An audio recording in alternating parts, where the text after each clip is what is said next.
Want to vacuum seal an entire chicken? Not sure the best way to vacuum seal a whole chicken? Can you just drop it in the bag? Do you need to add liquid or anything else like that to the bag? If you're as confused as I used to be about how to sous vide a whole chicken, come with me and I'm gonna show you step by step how to vacuum seal it, and then that's gonna let you sous vide the whole chicken. So this is a critical step if you're gonna do anything else with the whole chicken. Let me run you down exactly how to vac seal a whole entire chicken. I have never vacuum sealed in a short amount of period of time as I did when I was writing the Home Chef Sous Vide Cookbook. Now, I was vacuum sealing things left and right, and I always got a little bit puzzled when something as large as a whole chicken needed to be vacuum sealed because it just didn't seem right that you could drop it in the bag and that it would be good to go. Just 1 second before I dive into it, just a reminder to subscribe to Sit Bite Go channel on YouTube, and then you'll always get notified if you hit the little bell about my latest sous vide recipes. I have so many new recipes coming your way, I can't wait to share them with you. Now, if you're curious about the vacuum sealer that I'm using to demo this, it's a FoodSaver 4400, and I worked with them a couple years ago, and this machine has really lasted me quite a long time for all my sous vide cooks. You can check out the video on the FoodSaver 4400. I'll leave the links in the comments below. So let's get to it. You essentially have 3 different options when it comes to vacuum sealing a whole chicken to cook it in a sous vide bath. Your first option is actually to leave the bird intact. That means you're not gonna cut it or spatchcock it or anything like that. You're going to leave the bird intact, and what you're going to do is fill the center cavity, which will be hollow, obviously, if you purchase it the way. Anyway, so the center will be hollow, and you're gonna need to fill that with liquid because what happens is the cavity of the chicken is filled with air, and that air pocket becomes really inconsistent when it comes to sous vide cooking because it creates this like question mark on temperature. So basically you have to fill the center of the bird to make sure that it's like dense throughout the whole thing in the sous vide bag, and that way it can cook evenly in the bath.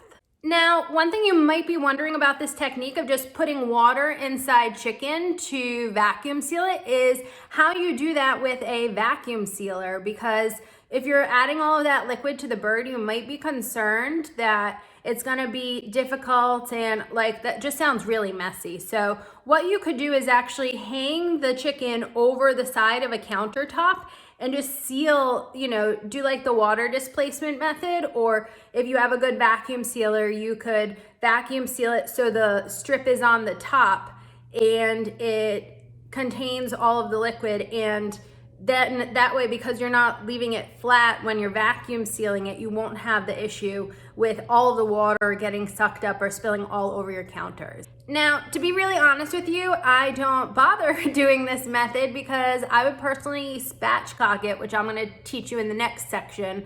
But I don't bother with this method because 1, I don't want to deal with all of that liquid like I was saying, and 2, it can adjust the time that you need to cook the chicken. And once I learned how to spatchcock the chicken to sous vide it, I really like that method and I found it the easiest to go. So as I mentioned, option number 2 is to spatchcock the chicken, and that is what you're gonna see me do on sitbygo.com recipes for sous videing a whole chicken, because I like that the chicken's flattened out, it's easier to fit in the vacuum sealed bag, and then I think it creates a more consistent cooking because you know that it's like nice and flat and you don't have to worry about putting anything on the inside of the bag other than the chicken and some herbs, spices, maybe a little butter, although that's very controversial. Now, I definitely prefer to vacuum seal over putting the sous vide whole chicken into a large Ziploc bag. You need to start with a really large vacuum seal bag, but the reason here is it's easier to keep the chicken flat. And I'm gonna show you shortly a side view of that where you can see exactly how flattened out this chicken is. You wanna make sure as it goes along that the legs don't get too close to the original shape, that they remain flat. So look here as you see when I tip the bird on its hind legs. It's nice and flat, and that's gonna allow this 3-pound sous vide whole chicken to cook evenly in the sous vide bath. If you're meal prepping, now is a good time to put the chicken in the freezer or the fridge, or just cook it. Now you might be wondering, but hey, is there anything to look out for if I'm gonna spatchcock the chicken instead of just doing the whole center cavity, filling it with chicken stock or whatever? And the thing with spatchcocking that you have to be aware of is if you have a really powerful vacuum seal machine like I do, I feel like the FoodSaver Vac 4400 I use is like very strong. And so sometimes I notice it really sucks those legs back in. And like even a little video that I can show you demonstrates that. And I was really bummed that that happened because I was trying to like tape and cook at the same time, but like it sucked back in the legs, and really you want those legs to be flat. So you want to make sure that you're monitoring it and really pressing down on the chicken as the vacuum seal is happening so it's as flat as possible, because if you don't do that, what's going to happen, even though you spatchcock the chicken, is that some areas of the chicken might stay raw. And just one more thing to add here is that some people would kind of consider this spatchcocking, but really it's kind of like disassembling the chicken. But I know a lot of people like to cut the chicken before it goes in the vacuum seal bag. So first they spatchcock it, which is taking out the backbone and opening it up. And then they're actually gonna cut off the parts of the legs, the chicken breast, all of the little pieces, and sous vide them that way in the same bag. So, you know, different parts of the chicken cook at different times and temperatures. So like chicken breast is gonna cook a little bit differently than chicken leg, but it's gonna be tasty either way. So I think it's fine to do. But some people would like separate out the different pieces and then vacuum seal them instead of putting them all in the bag together. Well, there's one more method that I'm gonna share with you to round out our 3 methods to, you know, vacuum seal a whole chicken. But before I do, I'd love to know, ever sous vide chicken breasts? Have you ever sous vided any sort of poultry? Let me know in the comments if you've already sous vide chicken and if sous viding a whole chicken is the next step up for you. So the other way that you could sous vide a whole chicken is to stuff the center cavity with the bag. So this is actually a method that I haven't bothered with because once I landed on spatchcocking the chicken, I'm a busy mom and I'm not gonna do it 5 million ways once I find the right time, temperature, and technique that works for me. You know, unless I'm feeling really creative. But there are so many things to sous vide in this lifetime. I need to get through them once I nail the recipe. So anyways, this method is just kind of a myth to me, but essentially the theory is that you could put a bag around, like you need a gigundo bag for this, but basically you could put a bag around the chicken and like hollow it into the chicken cavity. So technically the air would flow in, technically there would be no air pocket, and then instead the water would flow in and out of the chicken, heating it throughout. Like, I don't know why you would bother. That's kind of a guessing game to me. I would personally just recommend spatchcocking the chicken, which you can see in another recipe video that I have at sitbitego.com.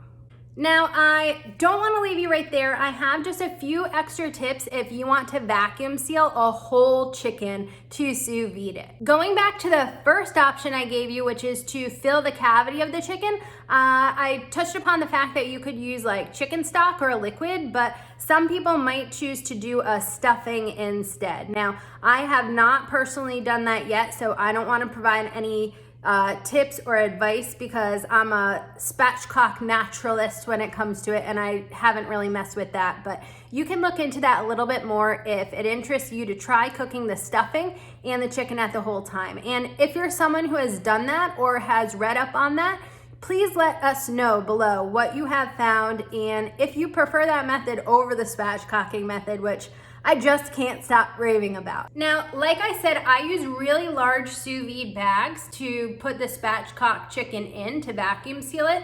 And mine are this pack that, you know, you can order an edition or it comes with that FoodSaver 4400 that I said I worked with a couple of years ago. And what I used here is the gallon size bag. Voila. Isn't that amazing? It all fit in here once it was spatchcocked. Now, I don't even know what size bag you would need if you are going, I mean, actually, I guess a chicken could stick in here just fine. But anyways, the gallon size bag is what I used for my spatchcock chicken when I was vacuum sealing it. All right, and the very last tip of advice I'm gonna leave you with is to remember to always finish your sous vide chicken, because sous vide chicken looks so weird when it comes out of the sous vide bath, and same is true for sous videing the whole bird. I have an entire rant on that and what you should do if your sous vide chicken looks ugly. I will leave a link for that below. So sous vide and chicken are a winning combination, and there are so many other recipes that you can make once you learn how to vacuum seal a whole chicken, or if you want to get more into sous videing than frying chicken, or all sorts of things that you can do with this really versatile ingredient and cooking technique. If you're a sous vide enthusiast like I am, it's just a matter of time until you go on to bigger and better things. So I totally get branching out from just cooking sous vide chicken breasts. Over at sipbyteco.com, you can get the printable step-by-step directions to make some of my best sous vide wings that were actually featured on the Anova website, and to make some other chicken dishes like finishing chicken on the grill in a cast iron pan. And pretty soon I'm gonna have a sous vide fried chicken recipe featuring a chef, which I can't wait for you to check out. So head on over to sipbyteco.com and don't forget to subscribe to the Sip by Go channel on YouTube to get all the latest recipes. Until next time, I hope that you have a wonderful and delicious day. Cheers!